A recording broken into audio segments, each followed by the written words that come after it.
ત્યારે હાલમાં આવી બહુ મોટી દુઃખદ ખબર સુરત શહેરમાં કાળજું કંપાવી નાખી તેવી ઘટના બની છે, જે વાલીઓ માટે લાલબત્તી સમાન છે। આ કિસ્સો વાલીઓને સજાગ અને સાવધાન રહેવા પર મજબૂર કરી દેશે।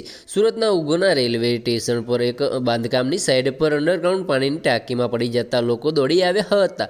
ત્યારબાદ બાળકને 108 એમ્બ્યુલન્સની જાણ કરી સિવિલ હોસ્પિટલમાં ખસેડવામાં આવ્યું હતું, જ્યાં બાળકને મૃત જાહેર કરાતા પરિવાર પર આપ તૂટી પડ્યું હતું। પોલીસે આ અંગે અકસ્માતનો ગુનો નોંધી વધુ તપાસ હાથ ધરી છે। પ્રાપ્ત માહિતી અનુસાર સુરત શહેરના ઉંગણા રેલવે સ્ટેશન પર એક બાંધકામની સાઈડનું કામ ચાલી રહ્યું હતું, જ્યાં શ્રમિક પરિવારના બાળકનું રમી રહ્યું હતું। આ દરમિયાન રમતા રમતા સાઈડ પર આવેલ અંડરગ્રાઉન્ડ પાણીની ટેન્કમાં બાળકી પડી જતા ડૂબવા લાગ્યું હતું।